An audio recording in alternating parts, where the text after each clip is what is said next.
गर्मियाँ आते ही ना घर घर पे ना कढ़ी पकौड़े तो बनते ही बनते हैं। आपको भी इसे देख के लग रहा होगा ना कि ये नॉर्मल से पकौड़े कढ़ी हैं, पर नहीं, ये है छत्तीसगढ़ की बहुत ही प्रसिद्ध डुबकी कढ़ी। ये ऐसे पकौड़े हैं ना जिसे आपको तेल में डीप फ्राई करने की भी ज़रूरत नहीं है और ना ही इस कढ़ी में कोई भी बेसन का यूज़ होता है। फिर भी इतनी टेस्टी लगती है ना कि एक बार आप खाएंगे इसके फ़ैन हो जाएंगे। तो इसके लिए ना सबसे पहले 1 कप उड़द की दाल को मैंने रात भर भिंगा के रख दिया था।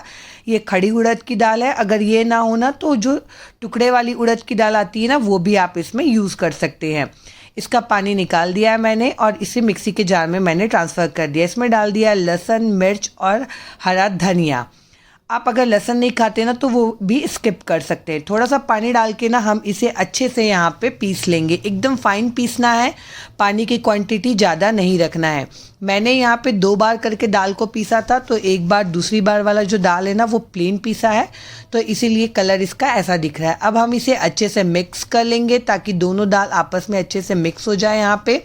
और मिक्स करने के बाद इसका कलर टेक्सचर देखिए कुछ ऐसा दिखेगा। अब हम क्या करेंगे ना, एक कटोरी, कोई भी कटोरी आप ले लीजिएगा, उसमें भर के ना ये दाल का जो हमने पेस्ट तैयार किया है ना वो अलग निकाल लेंगे। हम इसे बाद में यूज़ करेंगे, तो अभी इसे हम रखेंगे साइड में। अब इसमें डाल देंगे स्वाद अनुसार नमक और इसे ना हम अच्छे से ना 5 से 6 मिनट के लिए यहाँ पे फेंटेंगे। हाथों से अच्छे से फेंटिएगा ताकि दाल हल्का हो जाएगा। और जो हम यहाँ पे इसकी डुबकी बनाएंगे ना, पकौड़े बनाएंगे, वो एकदम हल्के बनेंगे। तो इसे टेस्ट कर लीजिएगा, पानी में डाल के देखिएगा, ऊपर फ्लोट हो रहा है, मतलब ये अच्छे से यहाँ पे हो चुका है। अब मैंने लिया है 2 कप दही, उसमें जो हमने उड़द दाल वाला पेस्ट निकाल के रखा था ना वो इसमें डाल देंगे।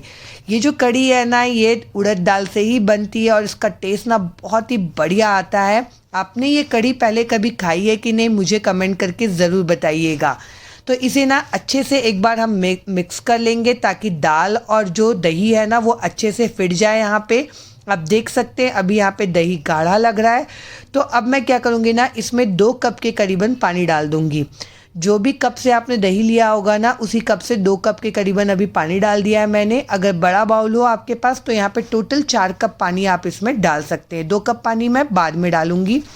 तो अभी 2 कप पानी डाल के इसे मिक्स करके हम रखते हैं साइड में। कढ़ाई चढ़ाया है मैंने, कढ़ाई में डाल देंगे 1 टेबल स्पून जितना ऑयल। इसमें डालेंगे सरसों, बारीक कटा हुआ लहसुन, सूखा वाला लाल मिर्च, खूब सारी कड़ी पत्तियाँ, और एक बार ना लहसुन को अच्छे से यहाँ पे भूनने देंगे। जब लहसुन अच्छे से थोड़ा भून जाएगा ना तो डालेंगे आधा चम्मच जितना इसमें हींग। हींग जरूर डालिएगा, इसका टेस्ट बहुत ही बढ़िया आता है इस कढ़ी में। और अगर लहसुन नहीं खाते होंगे आप तो लहसुन को यहाँ पे स्किप कर सकते हैं। अब एक ढक्कन ले लेंगे और इस तरीके से ना इसे ढक के ना थोड़ा सा इसमें पानी डाल देंगे। ढक्कन ढक के डालेंगे ना तो क्या होगा ना, इसके छींटे बाहर नहीं उड़ेंगे।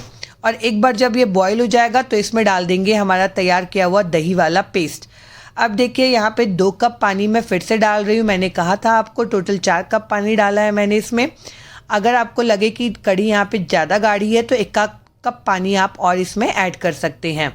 अब इसमें डाल देंगे आधा चम्मच के करीब हल्दी पाउडर और इसे ना लगातार चलाते हुए हाई फ्लेम पे हमें 1 बॉयल आने तक के अभी पकाना है। इस स्टेज पे कढ़ी को छोड़िएगा मत, वरना दही यहाँ पे फट जाएगा और कढ़ी बिल्कुल अच्छी नहीं बनेगी। तो जैसे जैसे ये पकते जाएगी ना हल्दी का कलर आते जाएगा और देखेंगे बहुत बढ़िया कलर इसका आ जाएगा।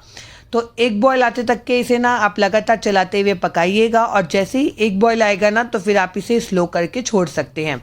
देखिए यहाँ पे कढ़ी में अच्छे से 1 बॉयल आ गया है। यहाँ पे बाद में मुझे गाढ़ी लग रही थी तो मैंने 1 कप पानी और इसमें ऐड कर दिया था। टोटल इस कढ़ी में ना मैंने 5 कप पानी डाला है और 2 कप दही का यूज़ किया है। अब इसमें डाल देंगे स्वाद अनुसार नमक। डालिएगा, कढ़ी में नमक अच्छे से रहता है ना तो बहुत बढ़िया लगता है। तो और इसे ना एक बार कर लेंगे मिक्स। अब जब ये अच्छे से डबकने लग जाएगा ना, बॉयल होने लग जाएगा, हमारी तरफ इसे डबकना बोलते हैं, आपकी तरफ क्या बोलते हैं मुझे बताइएगा। तो हमने जो उड़द दाल का पेस्ट रखा था ना वो इसे हम एक एक करके डालते जाएंगे। जैसे हम पकोड़े वगैरह डालते हैं ना तेल में, बिल्कुल वैसे ही डालना है। पर तेल नहीं है यहाँ पे, कढ़ी में ही ये पकोड़ों को डालना है। बस ध्यान रखिएगा कढ़ी में लगातार बॉईल आती रहनी चाहिए। फ्लेम को हाई रखिएगा, एकदम लो मत करिएगा। और इसे डालने के बाद ना थोड़ी देर पकने देंगे, तुरंत नहीं खोना है इसे।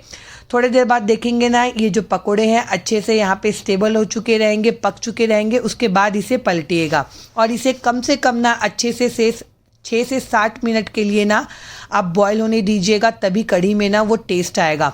अब देखिए यहाँ पे कढ़ी बन चुका है। अब इसमें लगाएंगे एक तड़का। तड़के के लिए तेल में थोड़ा सा सरसों, हींग, कड़ी पत्ता और कश्मीरी लाल मिर्च डालेंगे और ये जो तड़का है ना ये जाएगा कढ़ी के ऊपर। इससे टेस्ट भी बहुत बढ़िया आता है और कढ़ी में ना कलर भी बहुत बढ़िया आता है। ऊपर से बारीक कटा हुआ हरा धनिया डाला है मैंने और तैयार है। देखिए ये कढ़ी आपको देखने से ही लग रहा होगा ना कितनी मस्त, टेस्टी और टेम्पटिंग है। और अभी तो गर्मी का सीज़न स्टार्ट हो चुका है, तो गर्मी में तो ना कढ़ी के अलावा कुछ भी सब्जियां ना खाने का मन ही नहीं करता है। तो आप इस बार ना ये वाले पकौड़े कढ़ी की रेसिपी ज़रूर ट्राई कीजिएगा।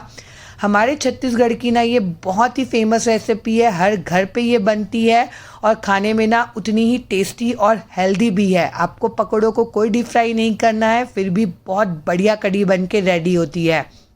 गर्मा गर्म इसे सर्व करिए। आप चाहें इसे चावल के साथ खाइए, रोटी के साथ खाइए, पूड़ी के साथ खाइए, पराठे के साथ, जिसके साथ भी खाएंगे ना उतनी ही टेस्टी लगती है। और इसे ना आप गर्मा गर्म सर्व करेंगे ना तो इसका स्वाद और भी बहुत बढ़िया लगता है। ये डुबकी कढ़ी की रेसिपी ना मस्ट ट्राई वाली रेसिपी है और मुझे कमेंट करके ज़रूर बताइएगा कि आपने पहले कभी ऐसी कढ़ी खाई है कि नहीं, और खाई है तो आप कहाँ से मेरी वीडियो देख रहे हैं।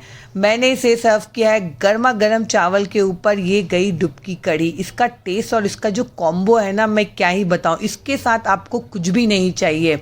ये दोनों का कॉम्बिनेशन ना एकदम बेस्ट है। और देखिए इसमें जो डुबकी डली हुई है ना, पकौड़े डले हुए हैं, वो कितने सॉफ्ट हैं।